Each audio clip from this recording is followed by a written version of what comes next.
Mendenhall takes over a New Mexico program that is dying for some success.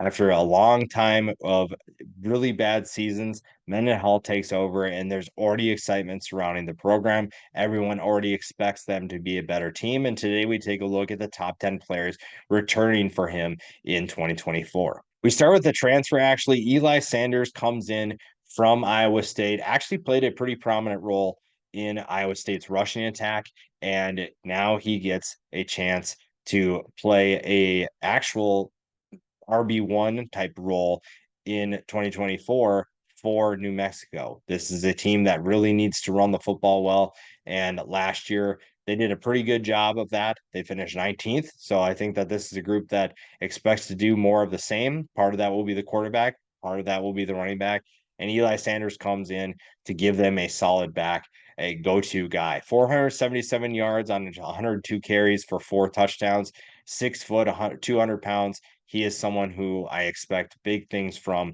in 2024 for the Lobos. Another transfer that comes in on the defense side of the ball is Noah Ainger. When you look at what he did in 2022, a guy who was a pretty good corner for a defense, a secondary that was very good in 2022. The fact that he played such a prominent role and was so successful says a lot about his abilities. If he can get back and stay healthy this year, New Mexico is going to have someone who can help a group that finished 83rd against the pass. 6'1", 190 pounds, knows exactly what to do when the ball is in the air.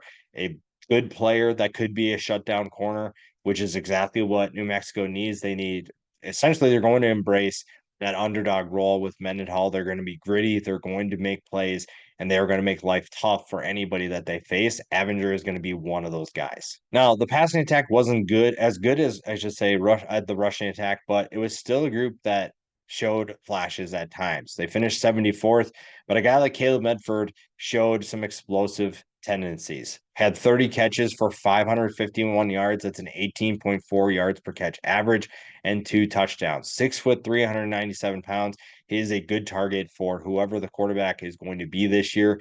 And this passing attack should bring some balance that we maybe haven't seen in a little while. And when you look at some of the talent they've returned as well as bring back, they are bringing in from the transfer portal, I should say. This is going to be a passing attack that takes steps in 2024. Now, that quarterback as of right now is Dejon Benton, a guy who can be a dual threat for Bronco Mendenhall. I think that he's going to take huge steps in this offense and with this new coaching staff. Mendenhall is going to be a good influence on this program. It's just a matter of how much time he needs to get them to winning football games. Dampier had 525 yards through the air, 6 touchdowns, did not throw an interception. He also ran for 328 yards and 4 touchdowns. So the dual threat has the ability to be a menace, has the ability to be a very tough player to stop. And if this offense thrives, it's because Dampier is getting the job done. Now, they also brought in Justin Holiday, from the junior college level. So he is someone that could play a factor as well. But Dampier feels like the guy who's going to get the job right away and someone who's going to play a big role and have a big year for New Mexico in 2024. Dejon Benton comes in from USC, had a decent year with 12 tackles and 5 tackles for loss.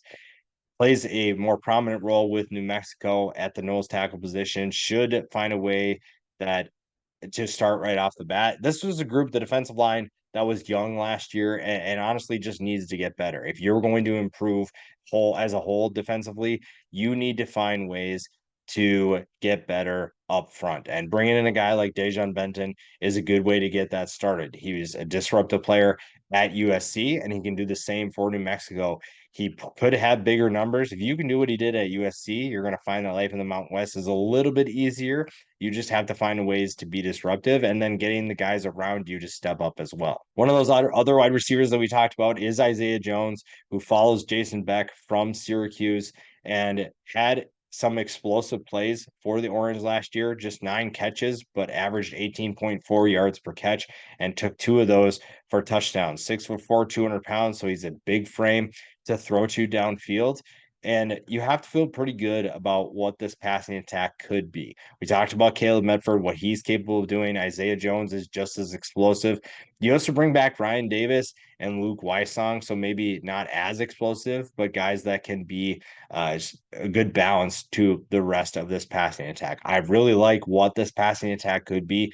The offense is full of talented players. It's just a matter of getting everybody on the same page and finding ways to compete and improve your team as a whole. It starts with the individuals, but you play together as a unit and you're looking at an offense, even with five new starters that are all transfers on the offensive line, that should be much better. Back to defense, Gabriel Lopez comes back after a solid season. Again, another guy who played a a prominent role maybe earlier than he was ready, but still showed some flashes.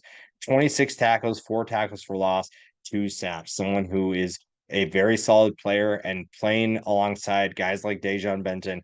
Kyler Drake is back as well. So you have plenty of talent. You have plenty of options on the defensive side of the ball. It's just a matter of can you be disruptive and can you take your game to another level? Because the answer is yes. A lot of those numbers that you're looking at statistically are going to be much better than they were last year. Behind them, Demitri Johnson comes back to what should be a interesting linebacker group. Johnson didn't have his best year, but still was very productive. 48 tackles, 2 tackles for loss, 2 fumble recoveries, 1 forced fumble.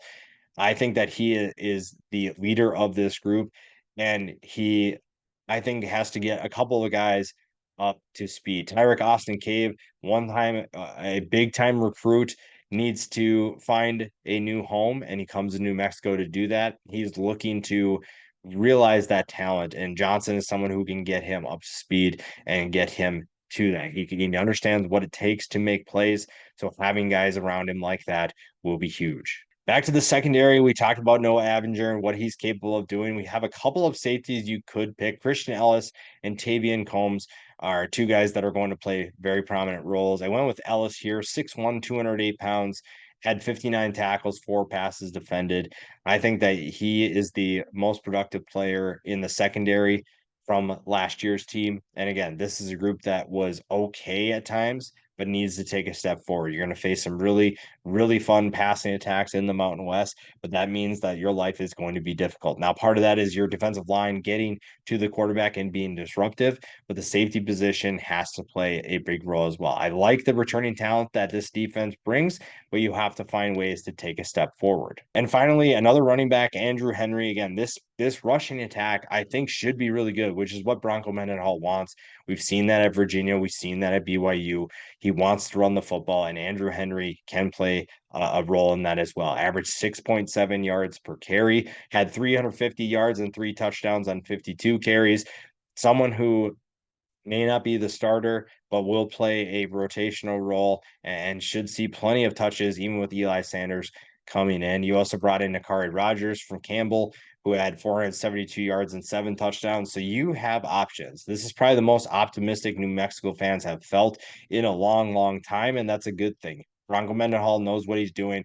He's really good at helping underrated teams. And if they're able to take a step forward, they will be the surprise of the Mountain West and maybe of all of college football this year.